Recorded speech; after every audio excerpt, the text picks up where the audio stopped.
महाराज ने 50% आरक्षण SC ST और OBC को लागू कर दिया अपने राज्य में। 1902 में अंग्रेजों का राज्य था और देश का पहला आरक्षण लागू करने वाला महाराजा कुर्मी महाराजा है वीर साहू जी महाराज, छत्रपति साहू जी महाराज। ये उदाहरण है। हमें अनावश्यक रूप से बहुत ज्यादा मुगालते में जीने की जरूरत नहीं है।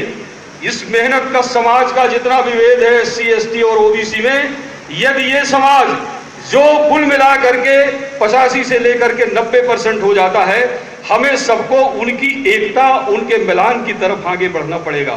क्योंकि निश्चित तौर पर जो विभेद हजारों साल की लंबी परंपरा में हमारे दिल, दिमाग और मस्तिष्कों में डाल दिया गया है, वो निरंतर हमारे अंदर पेच का काम करता रहता है, हमें एक नहीं होने देता। हम एक बार ब्राह्मण को स्वीकार नहीं तो स्वीकार कर सकते हैं, क्षत्रिय और वैश्य का कर सकते हैं, लेकिन हमारे बगल वाले बनिया, अपने काछी, तेली, साहू और इस प्रकार के कुम्हार, कलार का तो स्वीकार करने में हमारा मन जो है कहीं ना कहीं संकुचित होता है। हमें इस संकोच की दीवार को तोड़ना पड़ेगा, क्योंकि वो हमारे भाई हैं। और यदि हमने भाइयों को नहीं पहचाना, मेहनत कश जाति, मेहनत कश कौम को नहीं पहचाना, हमने उसी तरह आज आप देखिए, अभी मैं पत्रकार वार्ता थी, वहां पर हमारे साथी, हमारे नौजवान लोग थे, सबके मन में एक आक्रोश है कि 12% समाज, कोई 18 कहता है, कोई कुछ कहता है। मेरी समझ के अनुसार जो महाजन आयोग बना था उसने तो 7.7%, 10% यादव, 9% काची और 7% कुर्मी, इस तरह का 5% लोधी, इस प्रकार का रिपोर्ट दी थी। लेकिन उनकी रिपोर्ट अपूर्ण थी। उनने अपनी रिपोर्ट में लिखा कि मुझे इतने जिलों के आंकड़े प्राप्त नहीं हुए हैं। हमारे अनुमान से लगभग 12-14% कुर्मी समाज प्रदेश में है। 7 करोड़ 30 लाख पॉपुलेशन इस प्रदेश में पूरी है, जनता है। इसके मान से लगाएं तो 12 सते 84 लाख कम से कम पॉपुलेशन प्रदेश में होती है। मैं अभी पत्रकार वार्ता में भी बोल रहा था, हमारे ही प्रदेश की एक समाज है जिसकी पॉपुलेशन केवल 6-6.5 लाख है, उसके इस प्रदेश में 4 मंत्री हैं।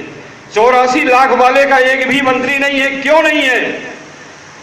इसलिए नहीं है कि हमें वो पद ले लेने की क्षमता, ताकत, साहस पैदा नहीं कर पाए हम लोग।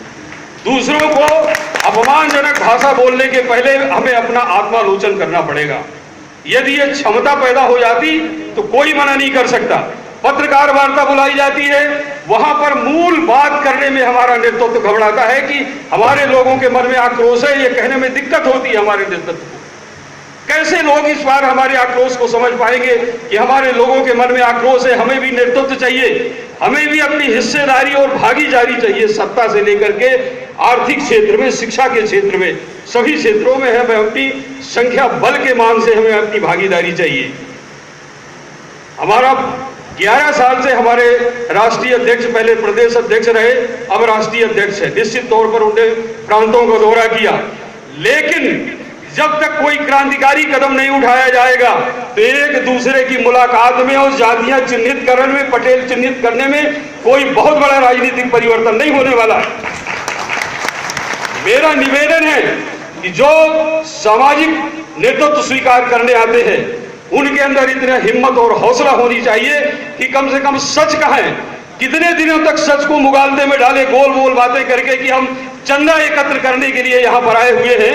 ये बातें कह करके क्या बताना चाहते हैं हम कि हम केवल चंदा इकट्ठा करने के लिए यहाँ पर आए हुए?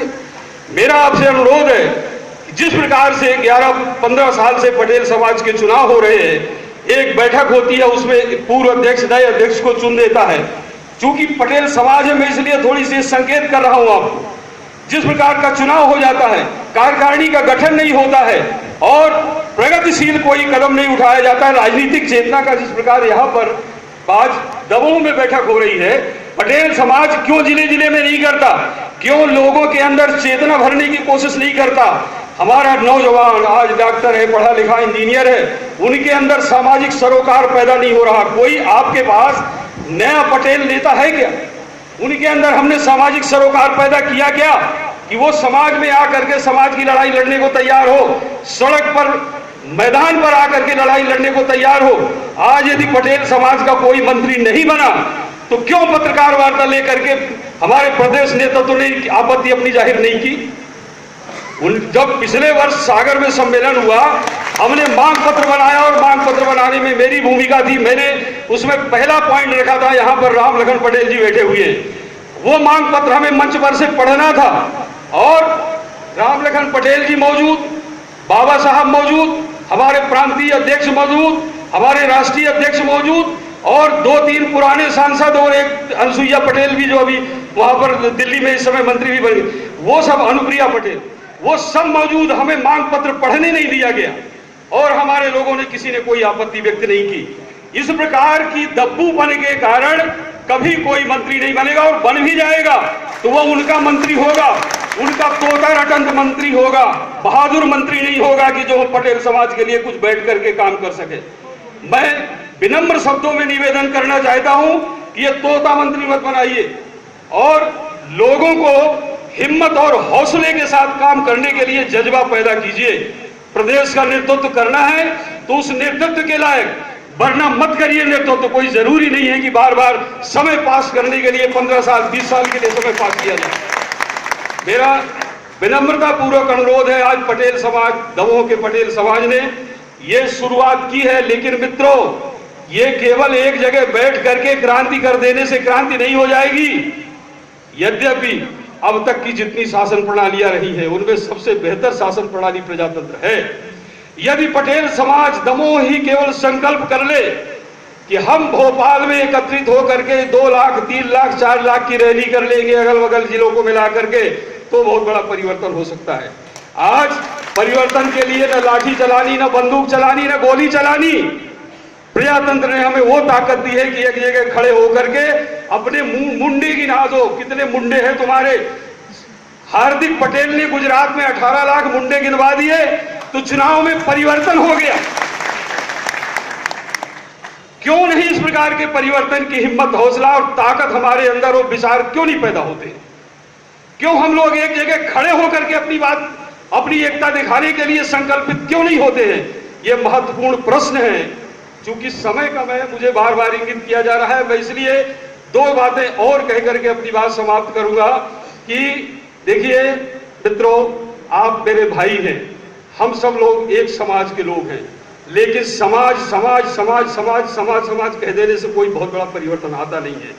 इन्हीं के बीच में से नौजवानों को प्रशिक्षित करना पड़ेगा, उनको राजनीति की, अर्थ की, सत्ता की पूरी ट्रेनिंग देनी चाहिए और उस ट्रेनिंग के बाद हमें आपके बीच में से कुछ लोगों को, जिनको आप तैयार करते हैं, हमारे बीच में यदि बाबा साहब मंत्री बनते हैं तो उनके अंदर, अब उनके पीठ पर आपका इतना ताकतवर हाथ होना चाहिए कि यदि बाबा साहब वहां पर कुछ सत्ता के विरोध में भी बात कह करके अपना हिम्मत हौसला दिखाते हैं, अपना पक्ष रखते हैं और उनके साथ कुछ गड़बड़ होता है तो हमें उनके पीठ के पीछे खड़े होना पड़ेगा।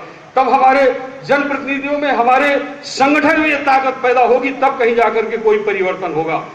वरना आप अपने मुंह में मिट्ठू बन जाइए। आपने बहुत भारी परिवर्तन कर दिया, आपने एक बिल्डिंग बना दी, आपने कुछ कर दिया। मैं नहीं मानता कि इस प्रदेश में अभी 20 तारीख में 4-5 पटेल मंत्री हैं काशी पटेल समाज के। उन लोगों ने तय किया है कि हम जाकर के अपना इस्तीफा सौंपने की प्रक्रिया अपनाएंगे। क्या पटेल समाज के लोग कोई ये बात कह सकते हैं, नहीं बनोगे अगली बार विधायक, मत बनना, लेकिन कम से कम अपने दिल की बात तो कहो? क्यों नहीं कही जा सकती है कि भाई तुम यदि किसी को सुनने को तैयार नहीं हो, हमारे पटेल समाज का जो संगठन है वो इस बात के क्यों ताकत के साथ नहीं कहता है कि कब तक इस प्रकार इंतजार? या हम माननीय मुख्यमंत्री जी से कहेंगे, माननीय प्रदेश अध्यक्ष मुख्यमंत्री, जिसको बनाना है वो बना रहे हैं और बनाते चले जाएंगे। इस प्रकार जब कोई क्रांतिकारी काम कोई समाज नहीं करता, जब कोई क्रांति का मतलब परिवर्तन होता है, लाठी झगड़ा विवाद नहीं होता है। क्रांतिकारी परिवर्तन का काम जब तक कोई समाज नहीं करता तब तक कोई बहुत बड़ा परिवर्तन मित्रों होता नहीं है। मैं देख रहा हूं बुंदेलखंड में मेरी सारी नौकरी गुजरी, इस बुंदेलखंड के बराबर बहुसंख्यक समाज केवल विंध्य प्रदेश में है, लेकिन वहां का समाज, जब से ये भाजपा का शासन आया, बुरा मत मानना सब लोग बैठे हुए हो, चूंकि मैं कोई पार्टी की बुराई नहीं कर रहा, उन्हें मिटा दिया, वहां से एक विधायक नहीं है। और बुंदेलखंड तो पहले से ही पिछड़ा है। दमोह में जरूर 1-2 प्रतिनिधित्व हमेशा से होता रहा, बाबा साहब करते रहे, गंगाराम जी ने किया, अब राम लखन जी कर रहे हैं, लेकिन सागर इससे भी ज्यादा बहुसंख्यक है, वहां पर आज तक कोई विधायक नहीं बना, कोई सांसद नहीं बना। चिंतनीय बात है कहने को बहुत मैटर है, लेकिन समय कम है, इसलिए मैं क्षमा के साथ आपको मैं प्रणाम करता हुआ अपनी जगह लेता हूं। धन्यवाद। धन्यवाद।